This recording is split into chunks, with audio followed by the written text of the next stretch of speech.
Hello everyone. Today we will do another segment of data frame pandas on Jupyter. See the first topic which we'll do today, review on indexing or filtering, Boolean indexing, set or reset index, re-indexing, and of course after that practice question. Now let's move ahead with part 6. So first of all, we'll review what is indexing. Children, indexing, actually known as subset selection, means selecting particular rows and columns from the data frame. So children, in my last video, I told you how to select data frame rows and columns. So we have three methods for this. First of all, see my pointer. First of all, you can use this indexing operator, the square bracket. Okay, and after that, for multi-axis indexing, multi-axis means rows and columns. For indexing on rows and columns, we generally use LOC and ILOC. Remember, LOC index on labels and ILOC index on integer positions. And children, remember, it is known as indexers. Okay, these LOC and ILOC are known as indexers. Clear? So we'll move ahead and see more about filtering. So first of all, let's review few statements. See, consider the given table. So this is my table I created with the help of dictionary and inserted that rec into data frame, and this defines my data frame df1. Okay, I can change the name of the data frame, so I keep it data df1. When I print df1, it shows me the data frame set with names John, Barrick, Sam, Zoha, and with age, with gender. Clear? And these index numbers are by default. I think this is clear. Next, we'll move ahead and see the first statement. My first statement is selecting a single column. If I want to select a single column, just I want to select the age column. You know now what is columns? Name is a column, age is a column, gender is a column. Remember, what are rows? 0th row, first row, second row, third row. Clear? So here I want to select a single column of age. See how I can write df1 of age by using indexing operator. By using LOC, I can easily define columns for the rows and age for column. Clear? For ILOC, you know I have to define the integer value. So its integer value is 1. See how the integer value of age is 1. The integer value of name is 0. So 0th column, 1 column, gender is second column. So by default, their columns are defined in integer. But we are kept it like alphabets or strings. Clear? So we'll move ahead and see the next statement is selecting multiple columns. Children, I can do it with the help of operator, indexing operator. Clear? See the first step. With the help of indexing operator, I can extract age and gender. Clear? Then I'll use that ILOC, integer LOC I have to given. So I had given 1, 2 to extract age and gender. Then df1.loc to extract age and gender. Clear? Next statement is selecting 2 rows and 2 columns. So children, it is not possible using indexing operator. So here comes the important use of LOC and ILOC. So here, the first part of ILOC and LOC is for rows, and the second part is for columns. So first part is for rows, So I had defined 0, 2 and age, gender. And here it is like ILOC 0, 2, 1, 2 again. Clear? Now selecting all of the rows and some columns means I have to select all the rows. So if I want to select all the rows, I have to simply put colon and specify the name of the columns. Clear? So this is the review of indexing. Next, come ahead with filtering. See, again, this is the table. I have shown the table again and again so that you can recall it easily. John Barrick Sam Zohar, age and gender column. See, here I had written indexing is possible with non-integer key. So indexing is possible with only non-integer key. See how?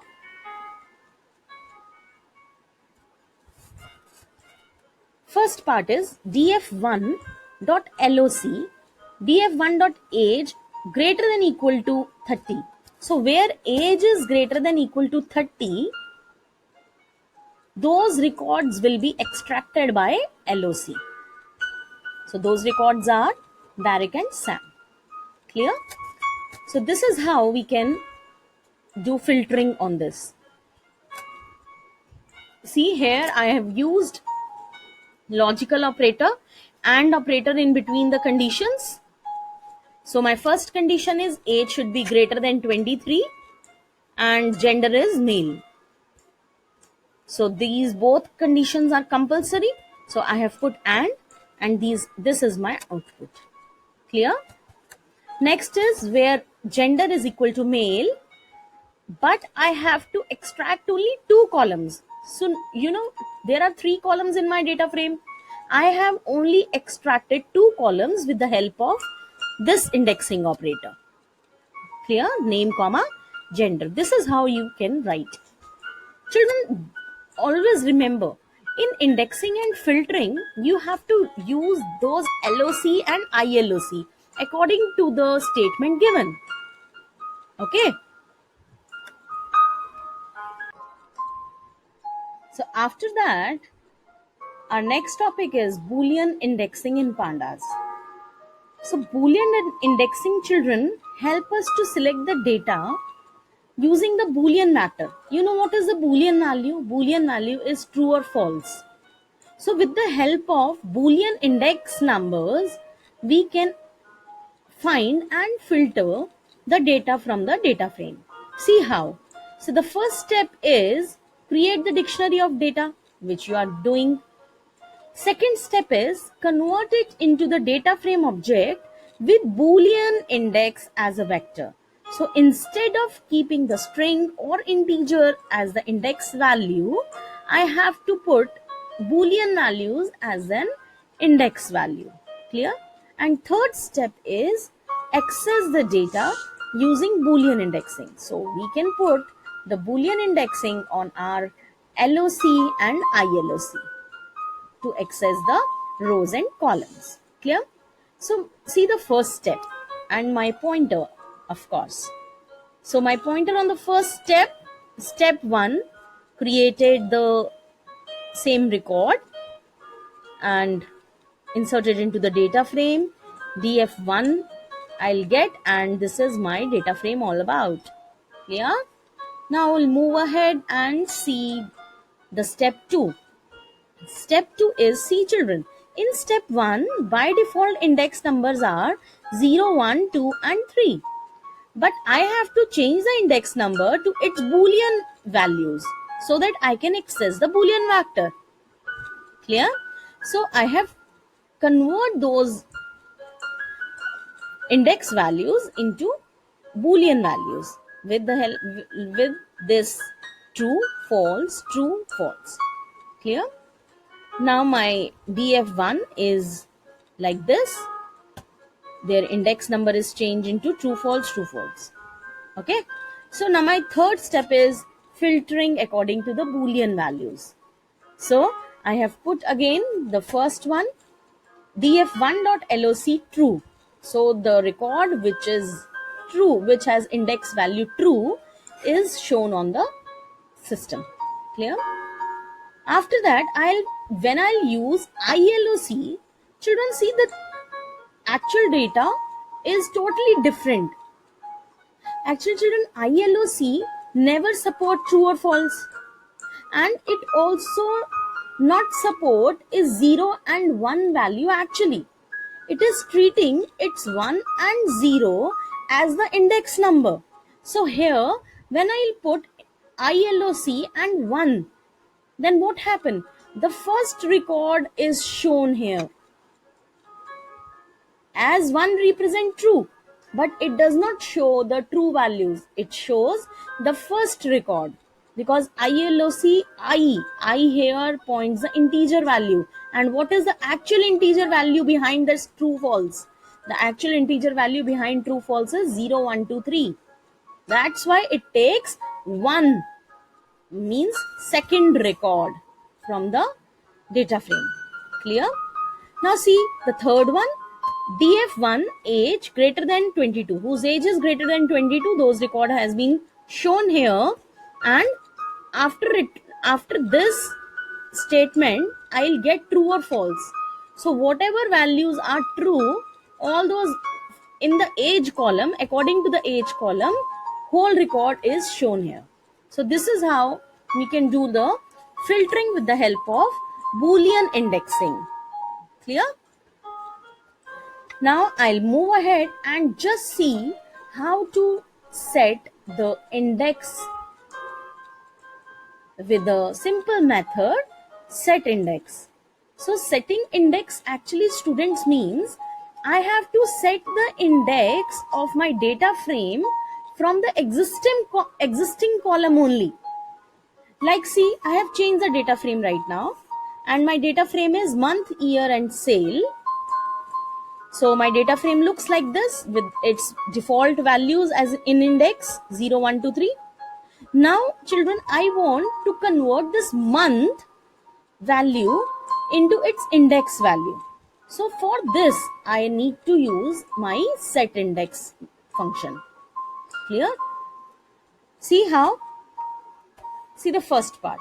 Set the index to become the month column. I want to change the index number with month numbers, month column. So now my index are 1 4 7 10, means month becomes our index, year and sale are the second or third column. Clear?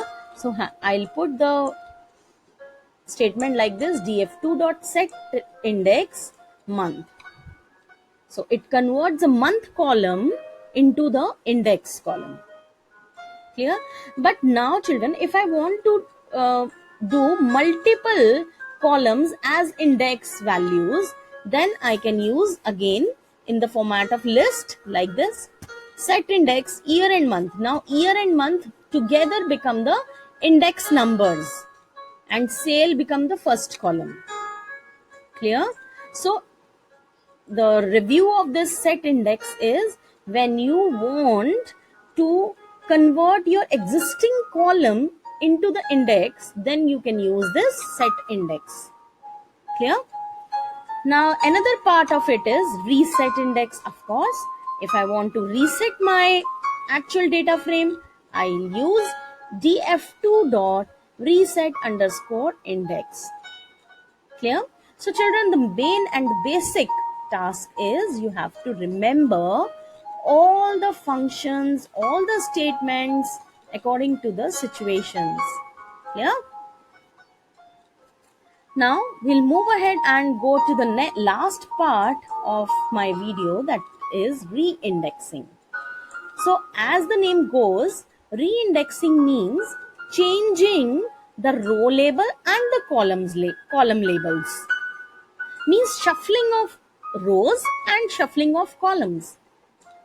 Okay, so see here, re-indexing can be done in two ways: reordering the existing data or inserting missing values by nan markers. Okay, now see how it is possible. See, I have taken the same data frame which I had used in my earlier videos, so it will become easier for you. 12th A, 12B, 12C, English, IP, Maths, marks. Clear? Now reorder the existing data. Now I want to reorder my existing rows. Remember children, what are rows? Rows are again 12th A, first row, 12B, second row, 12C, third row. So I want to shuffle them with their values. So of course I'll write df dot reindex. Clear? Reindex is a function here. So df dot reindex and shuffled name. So of course children, it will shuffle the values as well. Okay. Next we'll move ahead and see how the new nan values are inserted with the help of reindexing. See, here I had created the new index with 12th A, 12th E, 12B, 12C and 12D. See children, 12th E is not present in my actual DF. In my actual data frame, 12th E and 12D is not present. So of course, nan value is added in between. Clear? So I have written df.reindex new index. So whatever indexes are matched, those values are retrieved. Like 12th A is matched with the original data frame, 12th A values are retrieved. 12th E is not matched, then all the nan is inserted. 12th B value is matched, again the values are retrieved.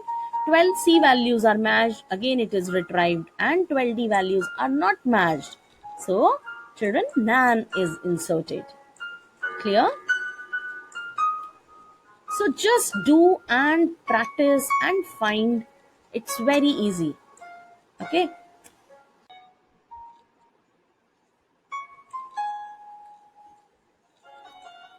Okay, children. You have learned how to reindex the rows. Now here comes another parameter of reindexing method, that is axis. So with the help of axis keyword, in the reindexing parameter or argument, you can shuffle the columns as well.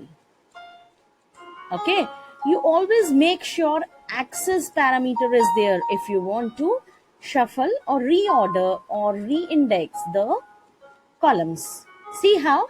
In my first example, I'll write calls equal to shuffled list of the same index values. So my index values are English, IP, Maths. I have reshuffled and put it as Maths, English, IP. Clear? Then I'll write df.reindex calls. Calls is my name of the list which I reshuffled.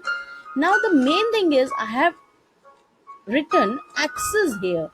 Axis will let the reindex function shuffle the columns, not the rows. Otherwise, by default, reindexing always shuffle the rows, not the columns. Clear, my children? Next is the data frame we'll get in the output is Maths, English and IP. Of course, children, the data frame which you get is just to display. The actual data frame remain untouched. Okay, there is another function, another parameter, or you can say an argument in place, which is used to change the data frame. If you want the changes to be done in the data frame, then you have to use the keyword in place. Okay. Now see the next example. I have added two more subjects whose values will not match with my original data frame, Eco and CS. Now see what the reindexing will do. Of course, reindexing will add nan values in it like this. Clear? So default values in the new indexes which are not present in the actual data frame, nan is assigned to them. either in the rows, either in the columns. Clear? Now, my favorite part, that is, let's practice. Okay, so create a data frame teams with boolean index. So you have to create data frame teams with dictionary. You can create it with boolean index. Boolean index where team A and C is false and team B and D is true. So I think you can easily do this. First question, display the teams whose scores are greater than 350. That you can extract particular values. We'll do it in the filtering part now. Second part, display the team record who wins 10 times but loss is less than 4. See children, there is two condition, and I told you in my video what is to be used when two conditions are there. Of course, logical operator is used. Now just write how it is used. Okay. Display the teams with true index. Is it easy now? Set the team name as index column. So team name is already existing column. Now I want to make that team's name my index name. Okay.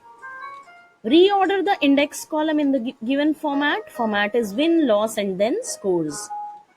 After that, reset the index. Clear? Seventh part is rearrange the teams in the given order. Order is given. Add new columns, number of players with nan values in the data frame. Clear? So I hope you can attempt all these 8 questions properly. Just try, open your Jupyter notebook and try it on the system first and then do it in your notebook. Clear? Don't forget to like it. Thank you. Have a nice day. Happy coding.